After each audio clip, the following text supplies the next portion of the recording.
Are you ready to do 3? No. Sorry. Just the exasperated sigh of like, no, I'm really not. No, but I'll get it. Not ready for anything. I'll get it. Not ready for my top 3 list. Not ready to deal with David all day. Oh, I got what I know. And it's Valentine related too. Okay. Valentine? It's Valentine. Yes. Sure. Oh my God. No, I did not. Yes, you did. And this is Gaytriarchs.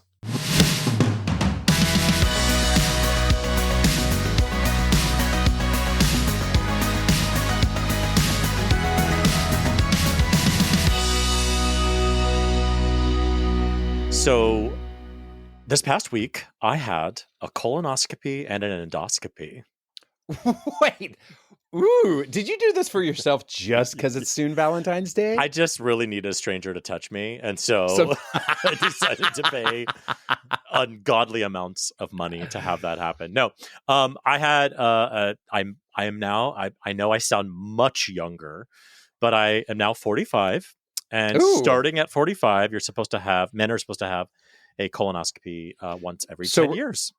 We're going back on our pledge to never be helpful whatsoever. Are you making this a PSA that everybody needs to have their buttholes checked out? If you're 45 plus, get your butthole checked out. You do it once a year.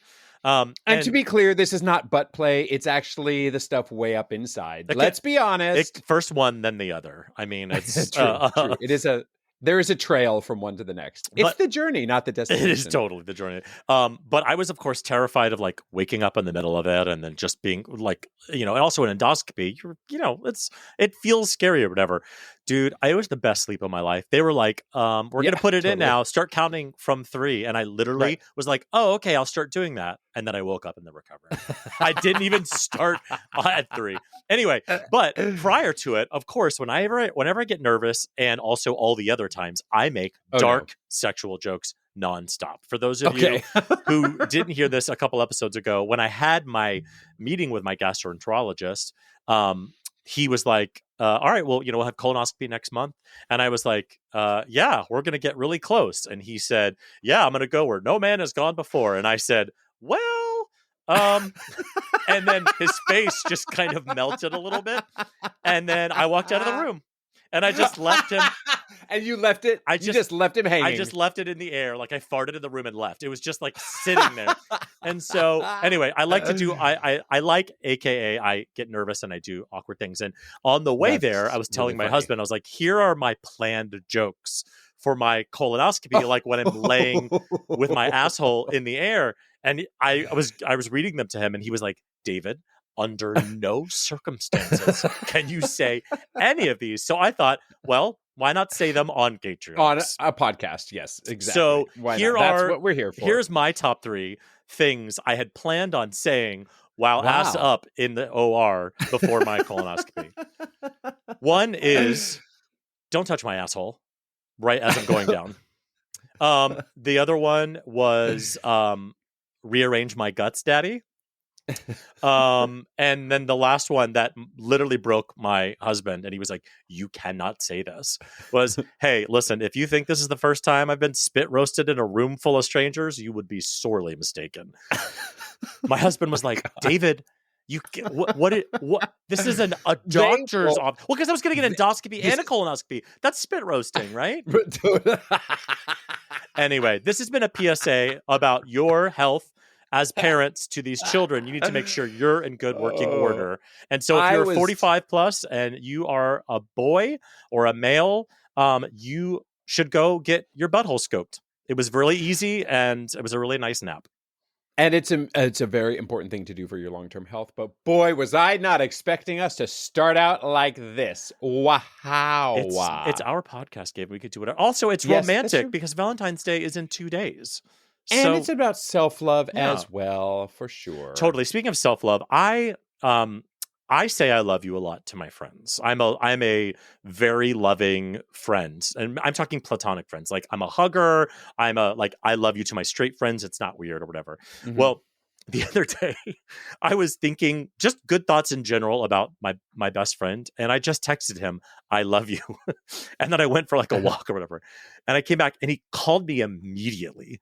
And he's like, are you okay? And I was like, yeah. He goes, I don't know what it is, but you sending me a text that just says "I love you" felt like something was about to the happen. end. Yeah, that you were not having a great Valentine's Day week, Yeah. which, you know, it probably is a time for a lot of stress for people unnecessarily. But it was really funny. I was like, okay, I need to make sure that my friends understand when I just randomly text you "I love you," I just mean that. It wasn't like a "Hey, bye, I'm jumping off a bridge." Well, now our listener knows that as well, but maybe you should do it more frequently too. So that's true. You know, I feel like I do so it you don't pretty worry them. frequently. But that is pretty funny. You don't. I really hope that I am interpreting our friendship well enough here that you are not somebody I need to worry about jumping off a bridge. But I'm way too there's too many nachos to eat in the world for me to end my life. I've got lots to do here. Speaking of Valentine's Day, it's just you. How do we feel about it? This is just the David show, isn't it? Yeah. Keep going. I'm just looking at the outline. I'm trying to move things I know, along. you're right. Yeah. You've got all of this, and then I've got the next chapter. But what? How do we feel about Valentine's Day as parents? I mean, okay.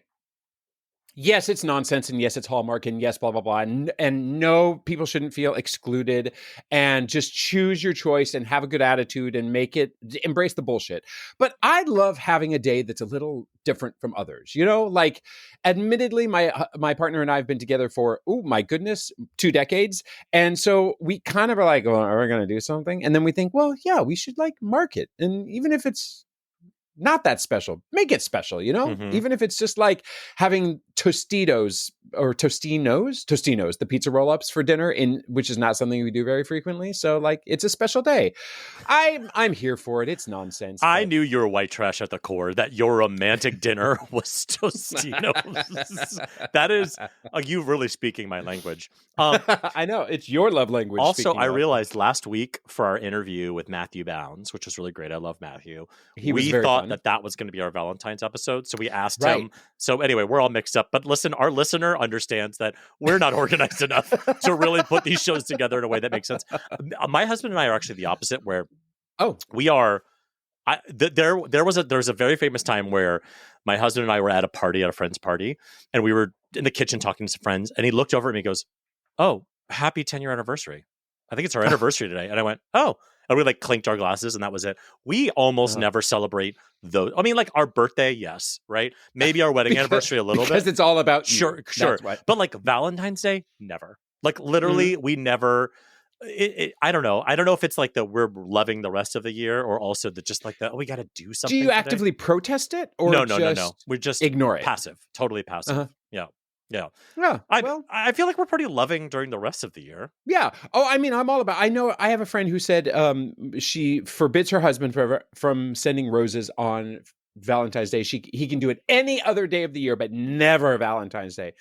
I'm like, okay, well, how about like 6 days of the year instead of just April 4th? But also the discount is really nice, because getting a dozen roses on Valentine's Day is going to cost you a lot. It balances out the price markup. But yeah, I mean, hey, I like having something special. So, but I know every day is Tostino's day in your household. So I get it. It's so true. But also, it is fun with kids too, because I think when kids celebrate Valentine's Day, it's more fun. And then like my daughter, she's in pre-K 3 now, and they have to bring in a little shoebox they're going to decorate, and then it's going to be their little mailbox where they each put their little Valentines. And like that is so fun. And that is so 1987. It is so 1987. Neither of my kids ever made a box with a shoe box with the a slot cut out on the top. They just kind of like folded over big sheets of construction paper, and it was a manila envelope of Valentines, which I always thought was really lame. Not once in all of their school careers.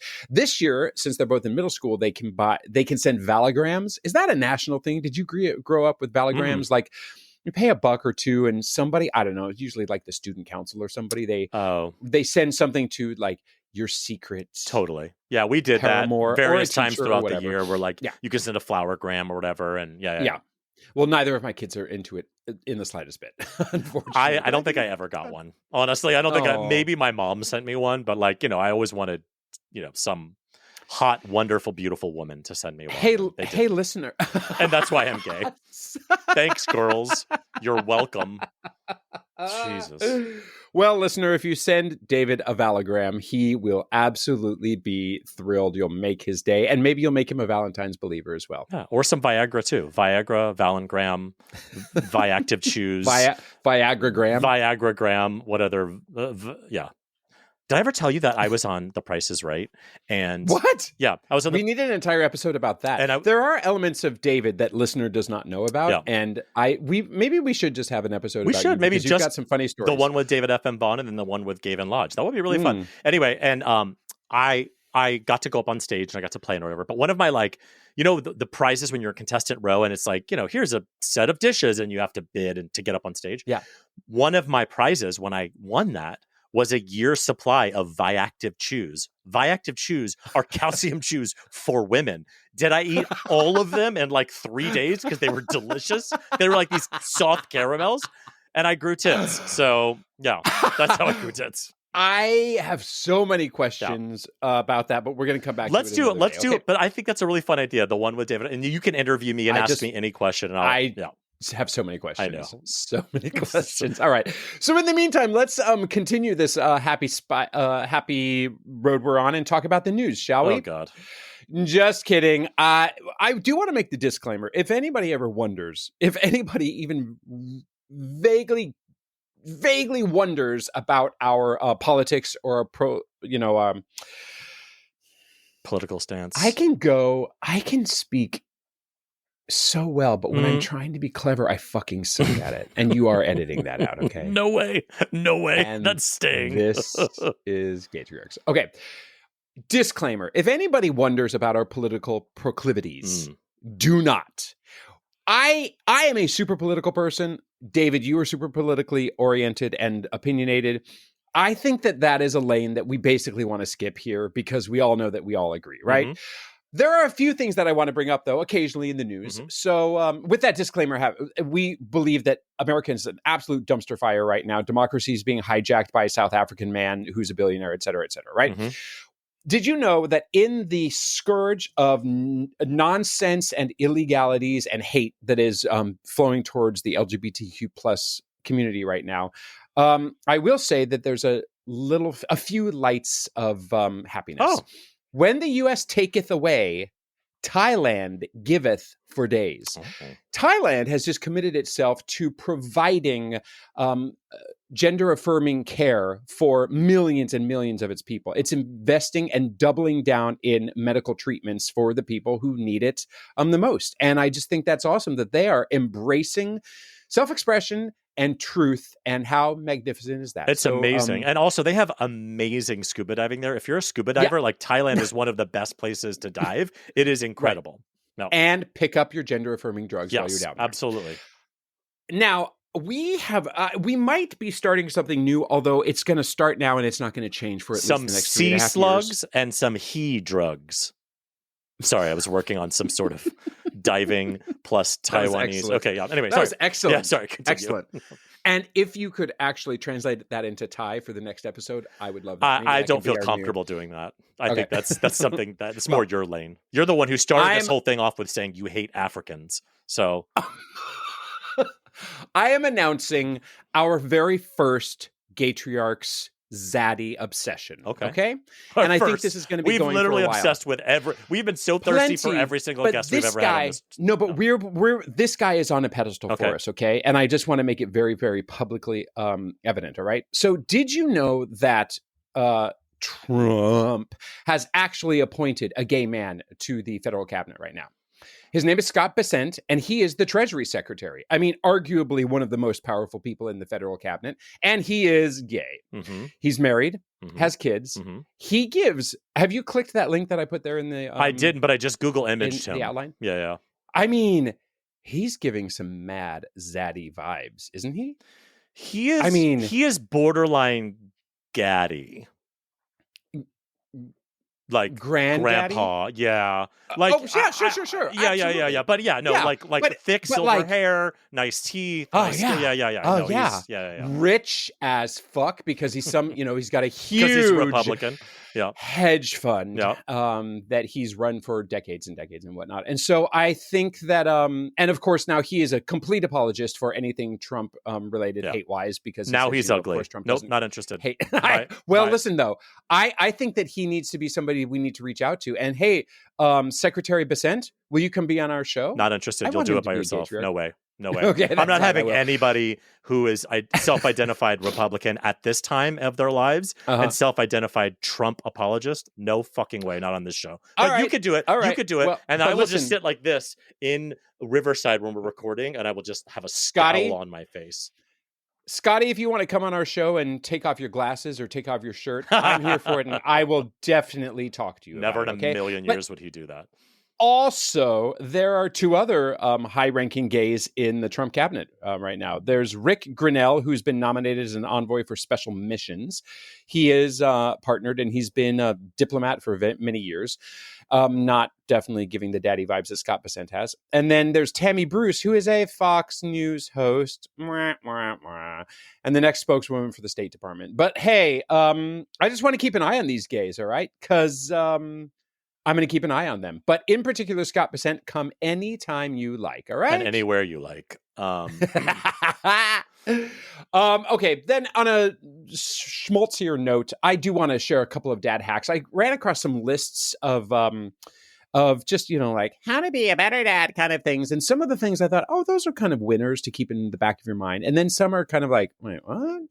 So from some list that I can't even cite right now because I can't remember where I got it from, it was ways to surprise your kids about how much you love them. One of them is whispering a secret to each other before bed, which is like, okay, I mean, I guess you're bonding and you think that we're keeping, I don't know, secrets don't make friends and all that, but it's fun to, share secrets. As long as the secret is not like something really fucking riveting. As long as it's just like, the secret is I love you, or the secret is I love nacho cheese. Yeah. Strawberry ice cream. Totally. Vanilla, yes. I suppose. But, kids can get into not that. Not like I murdered your real father. It's like, whoa. I don't need that before bed. Night, honey. Although that would be a bonding moment for sure. That's true. Light up when they walk into a room. Show how happy you are to see them, which I think that's a nice little exercise. And every time you see them, truly light up. I've been trying that with my teenager, and she doesn't give a shit. I feel like I go one of two ways. 100%. It's like either half the time I light up naturally, like I'm like it's the morning, I haven't seen them, it's like really fun, and then half the time I'm like, why are you here? Like I am trying to cook. Please don't make me do something right now. So I got to work on 50% of my looks. Or it doesn't have to be every time, because then it'll be like insincere, like Valentine's Day, And then the last one I like, but then also think, is ask them their favorite memory and then try to recreate it, which I feel like is written by somebody who has never actually tried to recreate a memory, because I would say 99 times out of 99.5 times, it is tremendously disappointing to try to recreate a great memory. Can you imagine? Is the idea like, we had a good, like we went to the train and rode the train and then we ride the train again? Okay. I think so. It's not like when you spent $10,000 and took me to Disneyland and you're not expected to redo that because obviously that's going to be a fucking train wreck.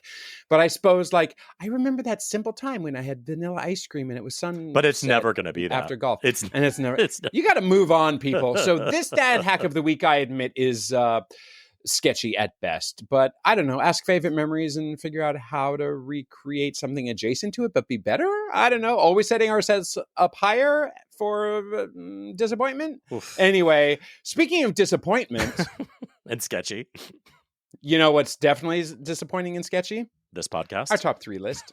Gaytriarchs top 3 list. 3, 2, 1. Okay, this week I think is my week, and it sure is. We did something similar to this like 45 episodes ago, but it is your top 3 snack hacks. And so this is just meant to be like, do you think about this as a snack or helpful? Because we all know that cookies and candies and chips and popsicles and all that kind of stuff is what kids want. But for me, these are 3 things that surprisingly have been always a hit 100% of the time, and also I would consider healthy. I'm always trying to steer clear of sugar and stuff like that. So in number 3, beans. Just beans. Literally a can of white beans or navy beans or kidney beans, anything like that. We just rinse them, put them in a little Tupperware, and we give them to them. They fucking eat them up. Number Right 2, on. and I feel like this maybe is on every parent's list, but is cucumbers. Kids love cucumbers. They love cucumbers. And number 1, I will die on this hill. It is to date the thing that they've eaten since they were babies, and they still ask for frozen peas.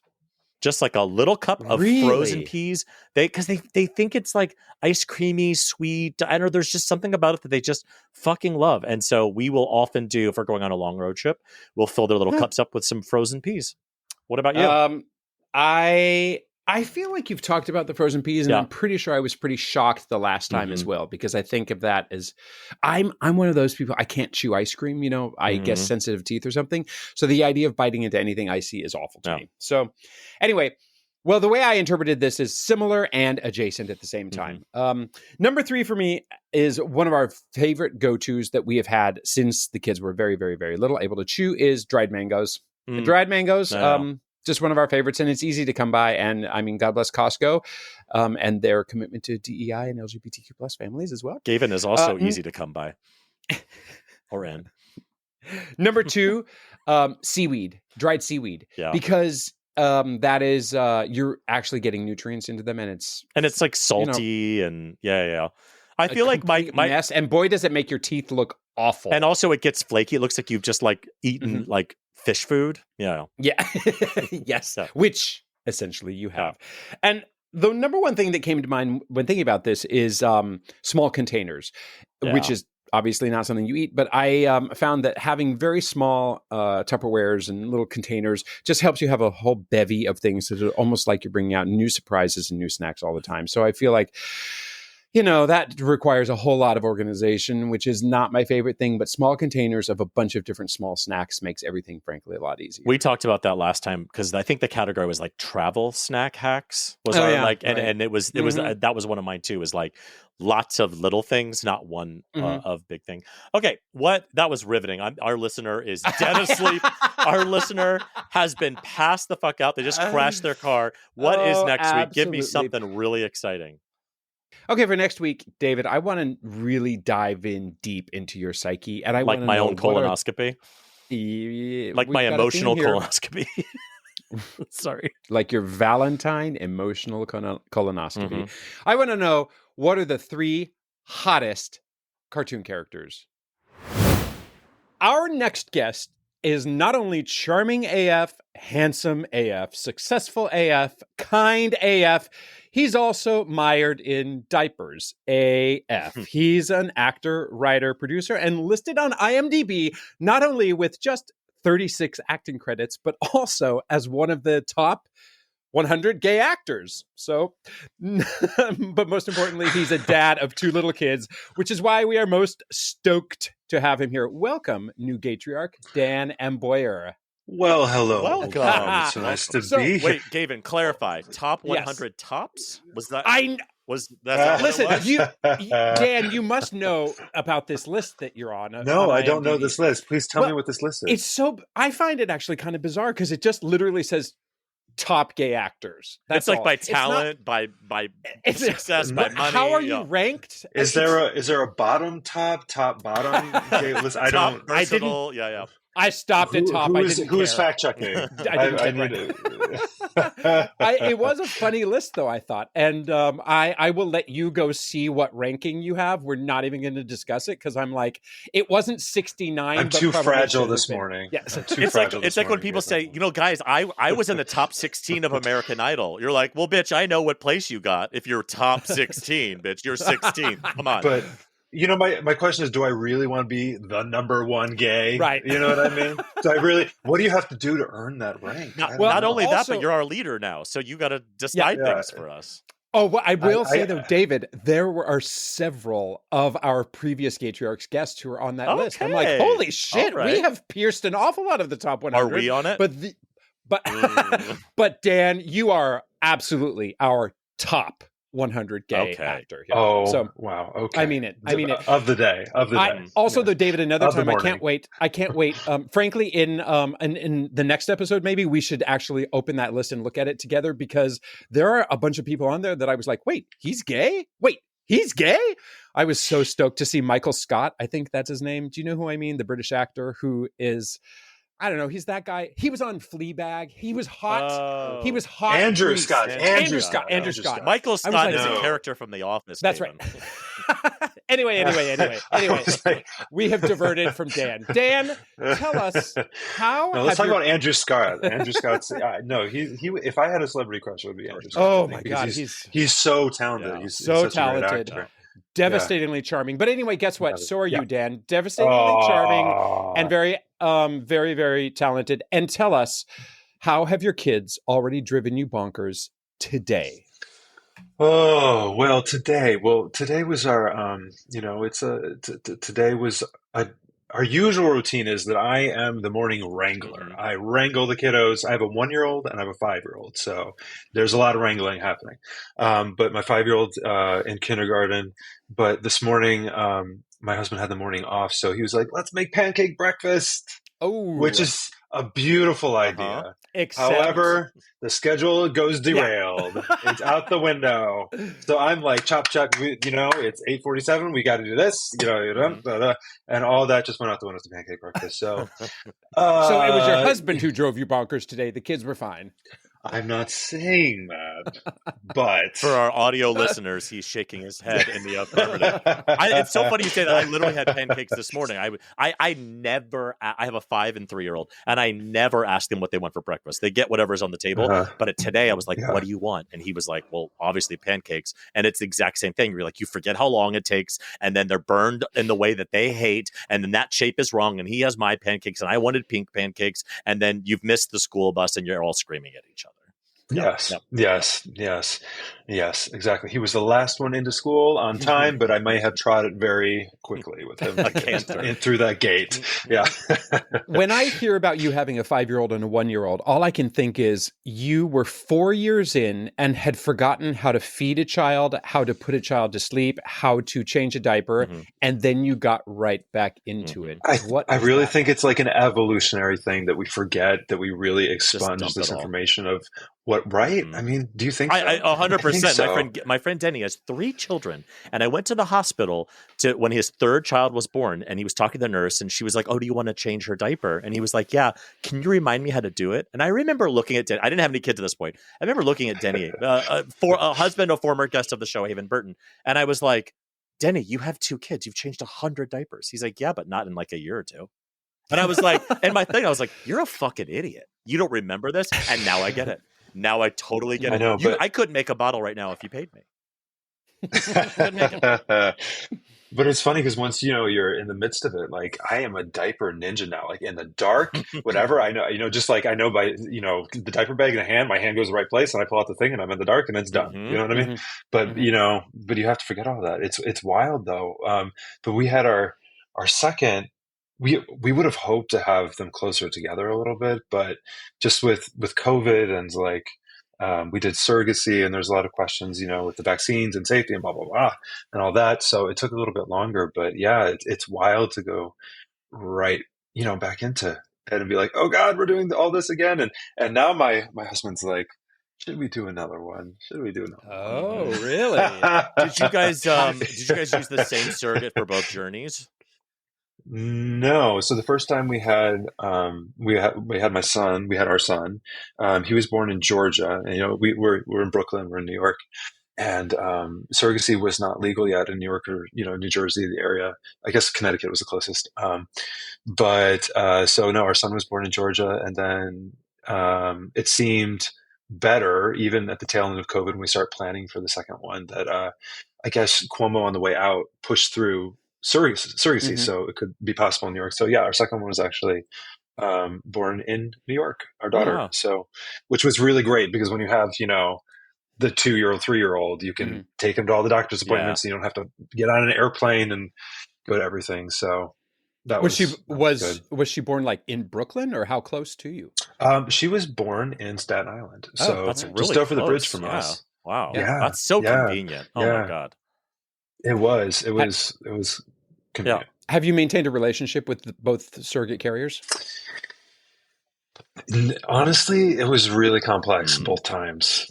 It was both times. I wish I could I wish I could go into it, but Okay. Right. Well, sometimes it's just not meant to be. That's perfectly fine. no, yeah. I mean, yeah, it was a lot. So what's different this second time around with your newbie, your daughter? Yeah. What I mean, aside from anatomy, what Mhm. struck you as different this second time around that you're like, wow, I don't remember this from 3 years ago? Well, it's interesting because she was so much easier in a lot of respects. Maybe because we've been through it, or Been there, everyone done says that. that.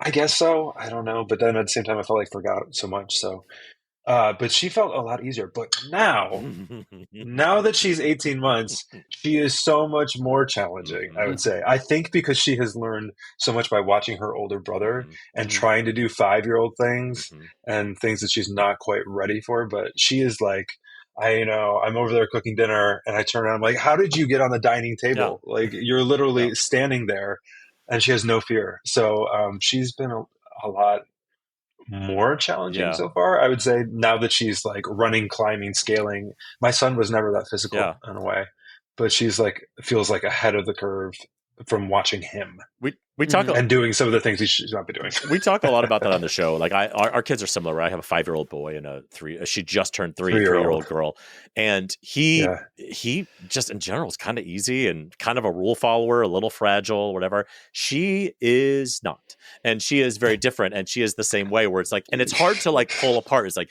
is this a girl boy thing? Is this a second kid thing? Is it because we're different parents? Is it because she has somebody to look up to? Like, it's hard to tell, but it's the same thing. Where like you turn around and she's screaming with a bread knife in her hand, and you're like, what is happening? Oh, God. What did I miss here? And oh my God, why is she obsessed with knives? I don't know. She because she can't have them. She always wants to get them. Because she's a murderer. Oh my Lord, you yes. know it. You know it. You know it in your heart. You're going to be picking her up from jail someday, and that's just our truth.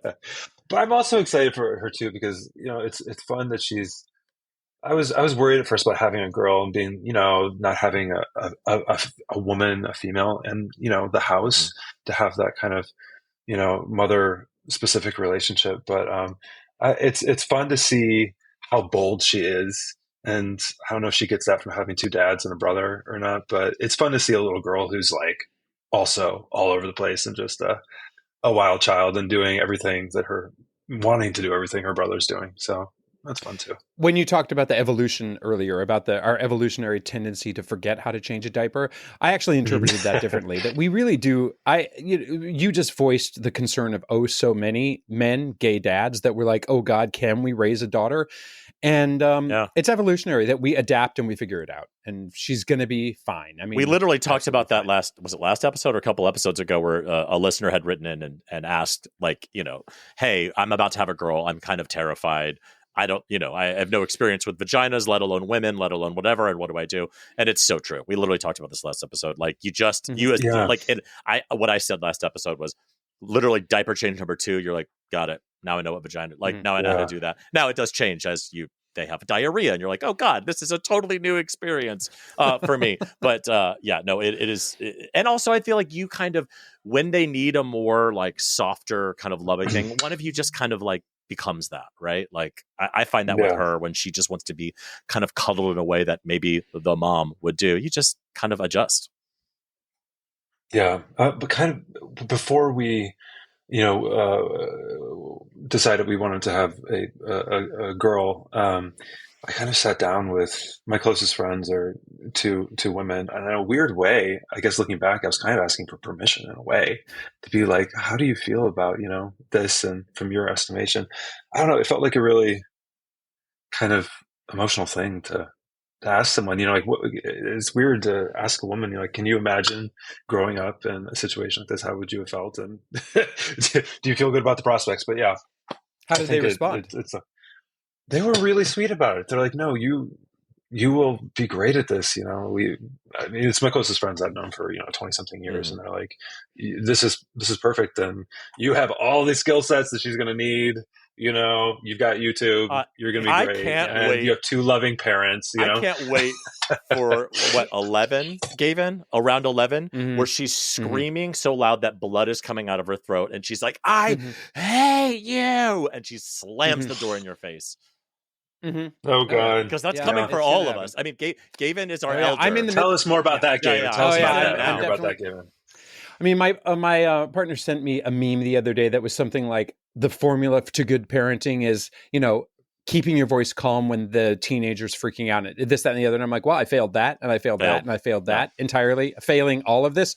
When I think to myself, don't choose this battle, don't go down this path, and I choose battles and go down to way too many paths, and I just, at the end of the night, I'm like, I'm sorry, I was an asshole today, Ellison. Oh my God, whoops. The amount of apologizing I do these days, but she usually will be like, I was really tired and cranky too. So it's both comforting and disappointing to hear that, Gavin, because I have those exact screaming matches and guilt sessions with myself and which path do I choose is with my 3-year-old. Like last night, bedtime was such a disaster. There was so much screaming and yelling and crying and stomping and everything. And I was doing the same thing. I was like, just be the calm one. And then I feel this dark person on my shoulder go, no, you force her to brush her teeth and brush them a little harder than normal just to really punish her.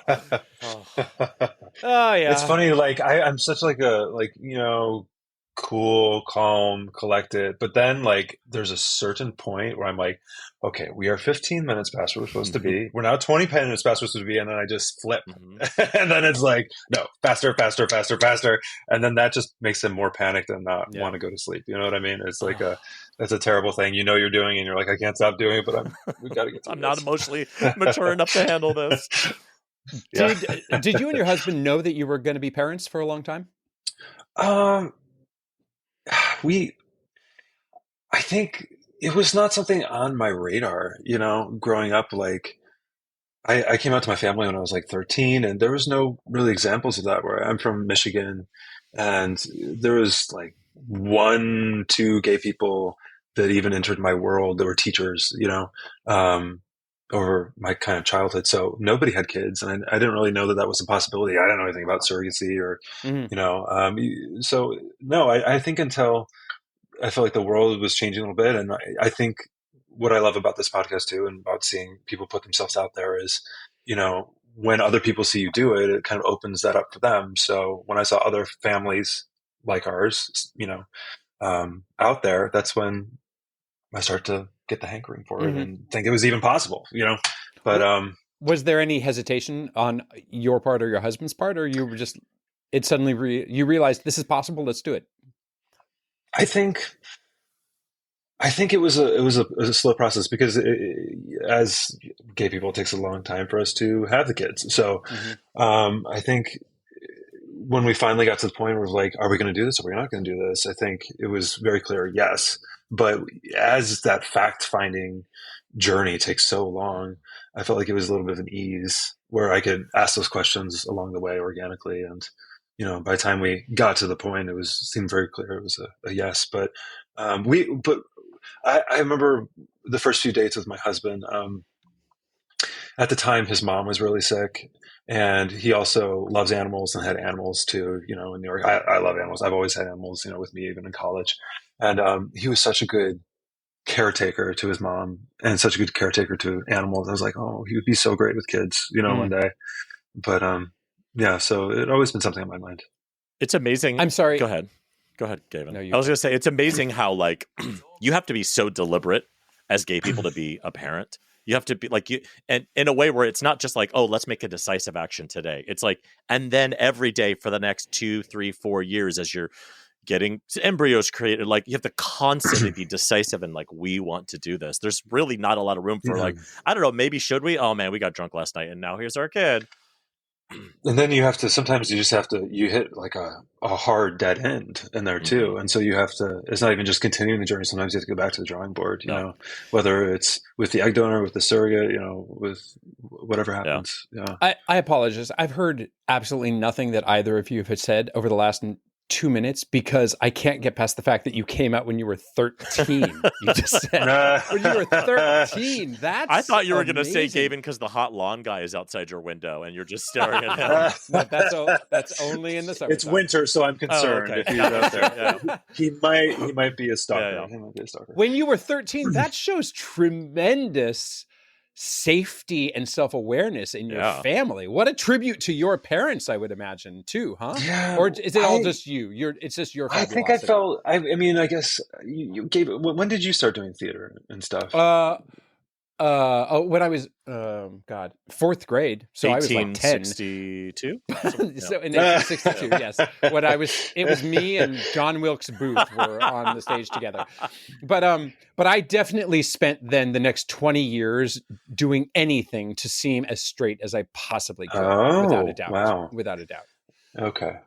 Yeah, I don't know. I think maybe doing theater, I don't know why. I guess the gay drama teacher or whatever, but I don't know. I realized at like 11 it was, and then it became so strong. It felt like life or death, to be honestly, at 13. And I think my family has evolved a lot because at the time it was very complicated and rough, and it was not easy. It was like take you to the Catholic psychologist and the priest and the. Oh wow! So this was not a "we love you" great. This was a "we love you, but we're going to." It was "we love you, but we don't know what this is, and we're concerned, and it's a phase, and we don't want you to make any decisions going forward that's going to hurt, limit, ostracize, that kind of thing. Sure. So that was hard coming out at 13. It's a testament to you, though, honestly, to have that self-awareness and but also a testament to how incredibly gay you were. You were like, it was so strong that you couldn't deny it. Like the gayness was real. It was wild though, because it's sad to see books being taken out of the library now, but that's what I did. I would go to the library and secretly slip one book in the other book and go into the corner and read about what this was. And so I'd study up, and I literally read all the books in the gay section, and I was like, when I finally, curled up in my mom's lap and came out to her after an episode of Ellen. When they said this is probably a phase, I'm like, yes, they said you were going to say this right here in this book, and so it makes me sad to think that media is, becoming harder to be accessed in certain areas now, because that was the lifeline to me to have that now. But anyway, as was Ellen. Yeah, that's a pretty amazing. Truthfully, story. Ellen was though. To have someone out there. I mean, I know she's it's taken a turn, but that was a big thing. Oh, it's a huge. I mean, it's a huge risky thing. I mean, back in the time, you had Rosie O'Donnell, who was like purposely kind of being vague about things or whatever. But when somebody is so deliberate and puts themselves out there, I hate this word. But the visibility matters, because you were like, oh shit, look, there's me. I mean, I'm not a little lesbian, but like we maybe it's not so bad, No. Yeah. It visibility. I makes can't believe I said that word. I'm gonna say bandwidth and circle back now. Ugh. Okay. David and I have had many conversations also about being gay parents and wondering about what our children's future identities may be or what their proclivities may be. And it's funny, it's not funny, that we even, I think, have identified our own self-loathing sometimes to be like, oh, but just let my kid be normal. Obviously, whatever normal means, which is, of course, complete bullshit. But we all struggle because we want things to be as easy as possible for our kids. Now, we also know that being closeted means a very unhappy, repressed, terrible life. So we want our kids to express themselves, but not during facing bedtime. adversity. But not during bedtime. Don't express yourself. I don't want to hear your expressions when I'm trying to get your fucking shoes on, because the bus is at 8:05. The bus is at 8:05. It's 7:59. It's an 8-minute walk. Make the math make sense. Yeah. Yes.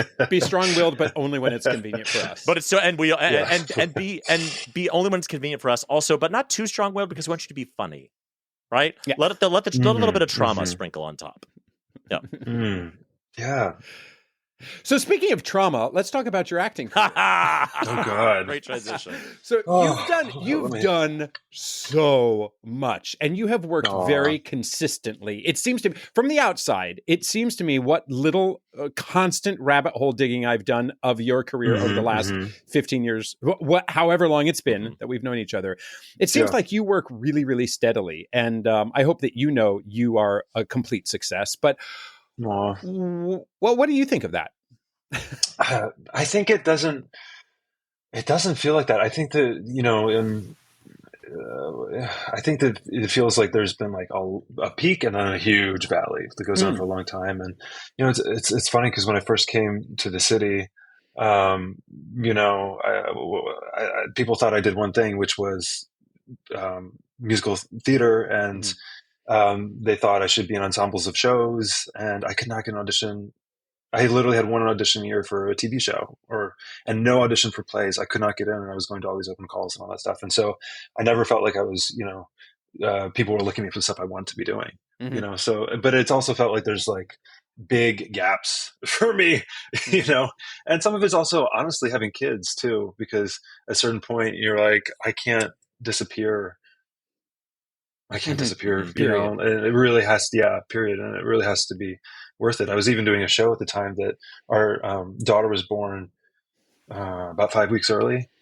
And, I was supposed to have closed the show and, have plenty of time. And then she came and I was like, I'm out. Well, literally right now I got the call and it was like, I was in my hotel room and another state, whatever. And I literally forgot how to put shoes on my feet because they're like, your baby will be here in 30 minutes. My God. Wow.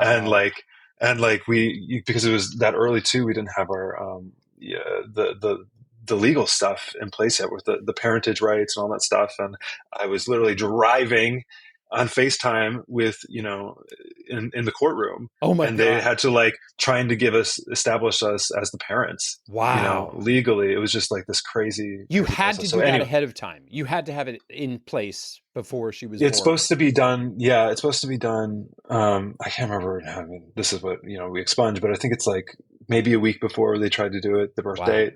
But this was like 5 weeks. And so it just was not. People were like, oh, you have so much time. Then all of a sudden you're like speeding down. They're like, sir, you cannot be driving and be on FaceTime in the courtroom. And I'm like, oh, bad connection, and turn off the video. I'm like, I'm not stopping this car. I'm getting to the hospital as soon as I can. Did you make it? Oh, no. I was so far away. And it was so, was your husband there? My husband, he had strep throat. Oh. He had strep throat. Wow. Yeah. And so she was coming early. And so he went there, but he couldn't hold her and do all that stuff. And, it was all messed up. And so it was just like, I've got to get there. Yeah. Oh, wow. But anyway, all that to say, the kids come first at a point and you just have to really prioritize that, especially when they're little for me, and, so that's been a journey to the career. But it always feels like also like in the arts, no matter all the hills and valleys I've had, like even the big wonderful moments, it always feels like it's built on sand, and you're always just kind of prepping for the next dip. So it's hard to just enjoy. Be like, you know what, I'm there. We're good. The momentum is there. Everything is fine. And I don't know if you felt this too, but even when I feel like it's taken me perspective to look back and even identify what the peaks were in a way, because I think we do this to ourselves, but I think I've also had, maybe some people around me who are like, this is good, but you really need to be doing this or whatever. And you're like, oh yeah, I guess I haven't quite, whatever, done it yet. And so, but it's funny to look back and be like, you know what, I was proud of that. And I should have enjoyed that moment more. And that's a secret to life, but yeah. So working on that. So what's been your favorite? Can you say what stood out of the many projects you've done? I think, it was a short-lived thing now because it got canceled, but there's a show called Uncoupled that Darren Star did. And I'd worked with Darren for a couple seasons before on another show called Younger. And so going into Uncoupled was a lot of fun because it was a lot of the writers from Younger, and I loved those people. And actors are fun and all that, but really it's the people who, the voices of the characters are the writers and that team and that group of people put together. And so I loved all those people, and to have them write on a new show, which was a gay show, where it felt like I could be myself. And the other version I was playing a douchebag banker womanizer, which is far from me. But then to have the opportunity to work on a gay show with Darren again, it felt so easy and such a wonderful thing. And so I think that was probably my favorite thing. Do you ever find it harder to play characters that are closer to you? I always feel like the distance sometimes makes it a little easier. The broad version is like an accent or age difference, but just like a totally different thing sometimes feels a little more comfortable for me. Yeah, I think like, going to theater school too, I think I felt safety, honestly, too, and playing characters that were far removed from me of like, doing the thing that's so far. But I've been trying to um I remember I was on set of a show once, and there was an acting coach. Who gets acting coaches? I wish I had the budget for an acting coach, but the lead had an acting coach. And I was just sitting there like shooting shit with this acting coach, and he's like, the one thing that I can say about anybody, all the stars that I know, is that there is no difference between them on camera and off. They can seamlessly transition, and it doesn't feel like all of a sudden they're acting. And so when I heard that from that person, I was like, I really need to focus on that. Because I feel easy and safer, maybe, hiding in like these bold swings of something that's far from me, but it is more challenging just to be able to transition and be yourself when this camera starts rolling. And so I really kind of like, even coming out and being gay and playing gay characters, which I never did for so long, you're right. It felt like a, different challenge. Yeah. Spill some tea for us, will you? And it can be positive tea. Like, of the many stars you've worked with, who is like the most unexpected delight? Honestly, Hilary Duff was absolute delight. Yeah. I don't know if we started working on Younger and we did the pilot together. And I just remember the first time, she was at the table read, but the first time the first scene together, when all of a sudden when you're playing a couple, it's like, they've, supposedly been together for whatever amount of time when you first see them. And, when we were sitting together, it was like, oh, she's just so warm, and she just like immediately was like, come into our orbit. Let's be friends and do this. And that was like, and I didn't grow up with, I'm not of the generation that grew up with her as a whatever kiddo icon, but old is the word I'm actually thankful there. Old. Yeah,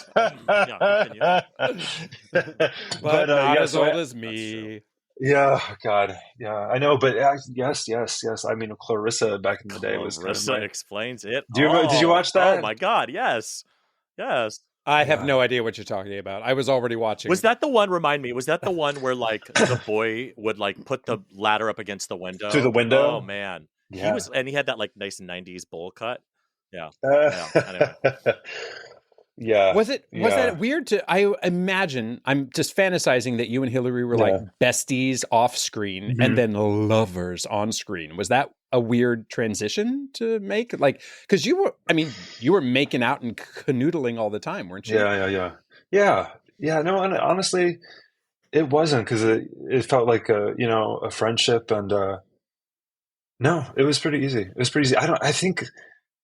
I think it's actually really nice to have that relationship and go in and have that intimate stuff when you're like that. And it's been funny now to play gay characters now, and like, because I think the women have always felt like safe with me, in a way, and I felt safe with them. But then all of a sudden, when you're like, oh wait, there's actually it's a different thing. When you're like, it becomes a different thing in the process, right? Like, oh, shoulders. Yeah, well, it's like, oh, body. There's it's a different thing. Your body responds in a way that it deems appropriate. Yes. Yeah. What? Okay, so imagine this: your kids come to you in 10, 15 years, and they say, "Dad, I want to be an actor." Oh, what's your advice? No. Really? Not in this house. No. It's funny because I've never talked to my son. He's 5, and you've never talked to him. You choose not to talk to him. That's it. I've never talked to him. No, I just I better things to do. I prefer to have better things to do. No, I just say no. Wow. I say no. No, he's come to. I work in the arts sphere, and I so often think to myself, kids, just be doctors or lawyers, doctors or lawyers, doctors or lawyers. But at the same time, I was encouraged to follow all of my passions, and of course, I don't actually mean don't do it, but now look at you. Why would you say no? But now look. And now I mean, truthfully though, like I just never tried to.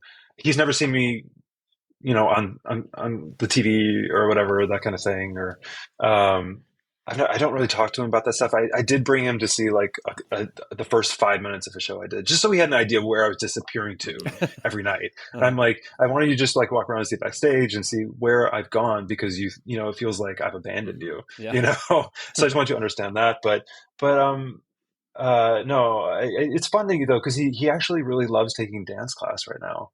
He loves ballet and he takes tap, and it's fun. And I think there's so much enrichment to be had through the arts, and they meant so much to me growing up. And so I'm encouraging of him exploring all that, you know. But the career, that is a different thing, because he's honestly really, I think he'd be a great child actor, which is even scarier. You know what I mean? It's even scarier. Hell no. Because he'll do things for me, and I'm like, oh my God, you can actually, if I tell you, like, he'll watch something on, you know, a movie and just like, oh, he did it like this, da da da da da, and recite the lines, and I'm like, yeah. Oh, geez. This is gold. This is gold. And no one will ever know about it. Right. But is it, in all honesty, you would discourage them from following that path just because of what? Because it's hard. I think, you know, I had my first job, I think, when I was 8, you know? And I think one of the biggest heartbreaks of my life was probably when I was 9.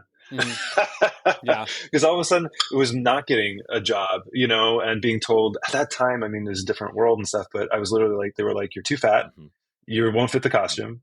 And that was literally like the response. Wow, that's a lot that I got to put on a 9-year-old. Oh my God. Yeah, it is, right? Yeah. And so just knowing how much I loved it, and then how much that was hurtful and affected me, you know, and feeling like I couldn't do the stuff I wanted to do.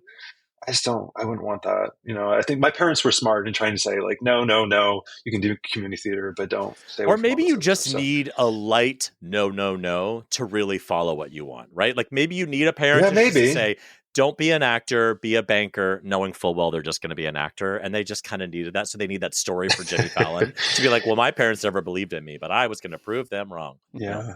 Yeah. Well, speaking of trauma and proving people wrong, we always love to hear those stories of parental trauma when you think, I will never forget the time when. Well, I have one. I think there was a time where I think our son was, you know, we're still early parents. I think he was about 6 months old. And my friend, we had hosted a 40th birthday party at our home.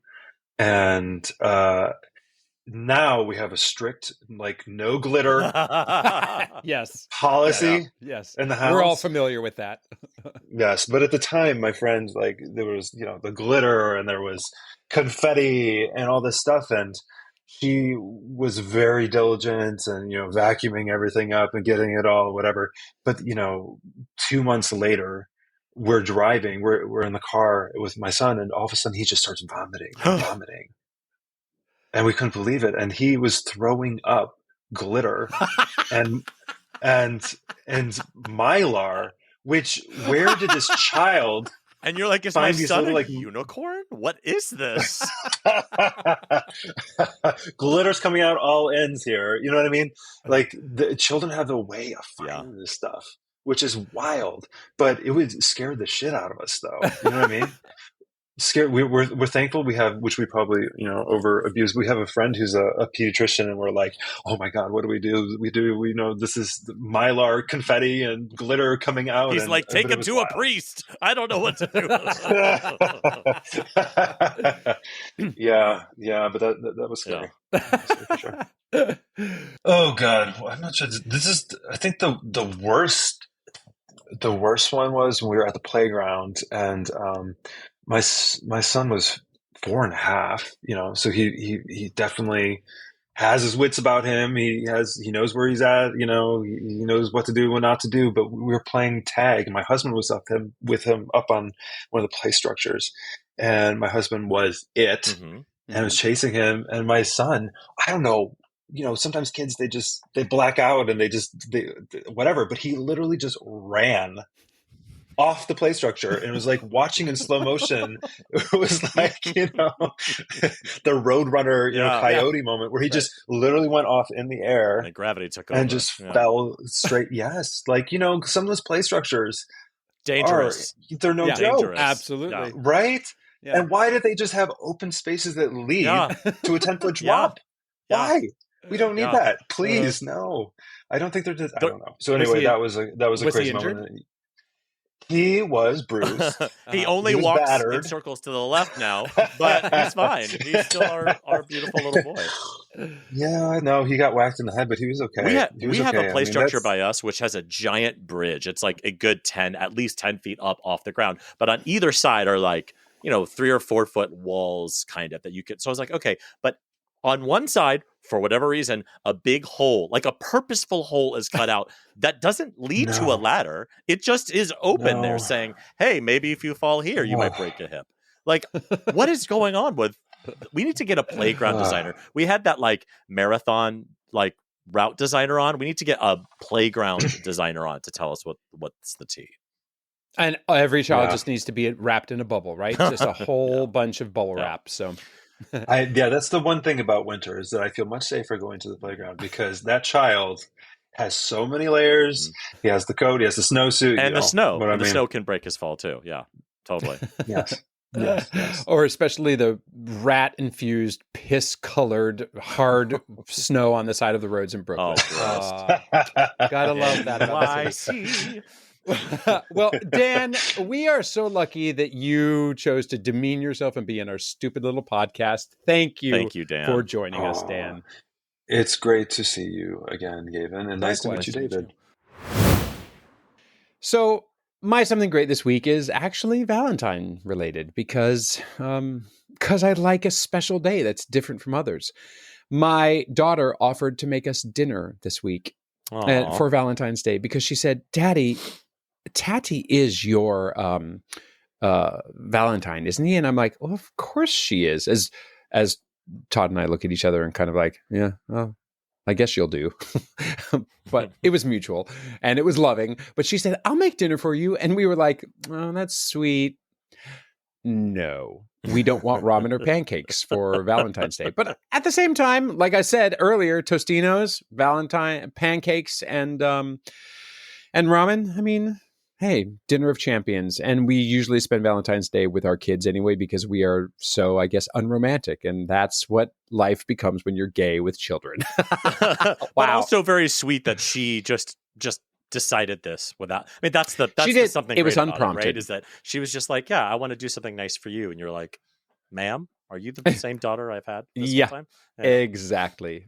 And what about you? My something great is an Instagram account I came across, which I'm now obsessed with. I think they're also on TikTok, but they are at Senior Living Stories. And so me as a creator and a writer, I don't know why, but I've always had a soft spot for seniors in general and their life. And obviously Golden Girls is a great example of that. But like, it's just a beautiful world that I feel like people rarely tap into because people think, oh, once you're 60, you're irrelevant or whatever. But anyway, it's called at Senior Living Stories. And they're just these tiny little, 30-second to a minute clips of these seniors talking about something in their life, maybe about their husband, the day their husband died, or this really cool craft they can do or whatever. And it's such a great reminder that like these people have an entire lifetime of fucking crazy, cool, beautiful stories to tell. But I think we immediately just kind of go, fuck off because you're old. But like, or maybe that's just Gavin. But it is really a beautiful account. And it's exactly something that I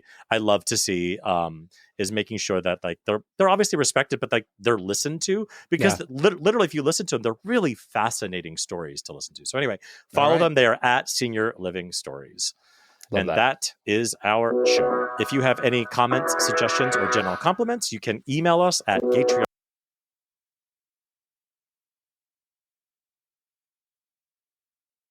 On the internet, David is at David FM Vaughn everywhere, and Gavin is at Gavin Lodge, worshiping seniors like Scott Bissett. Scott Bissett? Oh, I've already forgotten. Whatever, he's irrelevant. Please leave us a glowing 5-star review wherever you get your podcasts. Thanks, and we'll chase seniors with you next time on another episode of Gaytriarchs.